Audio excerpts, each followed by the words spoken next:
চলেন জান্নাতের shopping mall থেকে একটু শপিং করে আসি। জান্নাতের ভেতরে বিশাল এক শপিং মল থাকবে। প্রতি শুক্রবারে সামনে পেছনে সব জায়গা থেকে ভন ভন করে মৌমাছির মতো জান্নাতীরা ওই শপিং মলে শপিং করতে আসবে।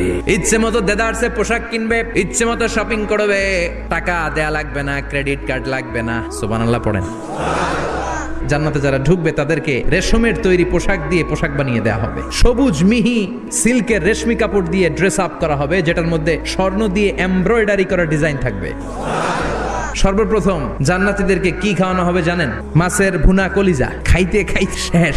ফেরেশতারা বলবে এত খায়েন না, সামনে আরো আছে। পুরুষদের জন্য আল্লাহ তাআলা জান্নাতের হুরদের ব্যবস্থা করেছে। সুন্দরী, রূপবতী, গুণবতী, অপ্সরা, প্রিয়ংবদা, সুহাসিনী, সুকেশিনী, সুভাষিনী, অশুভম পর্ষা, অসাধারণ সুন্দরী হবে তারা। আল্লাহ বললেন স্পেশাল ভাবে সৌন্দর্যের আলোকচ্ছটা করে আমি তাদেরকে বানিয়েছি তোমাদের জন্য। ও মুসলমান, দুনিয়ার বুকে চোখটারে নিচের দিকে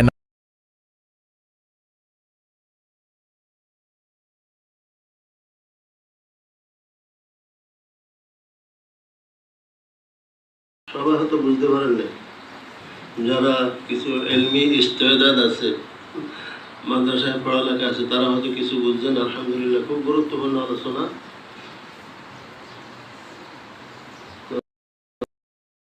চেষ্টা করবো ইনশাআল্লাহ। বয়ান শুনতে হবে, তালিমে বসতে হবে হেদায়েতের উদ্দেশ্যে। কি উদ্দেশ্যে? শুধু বয়ান শুনলাম, কানে শুনলাম,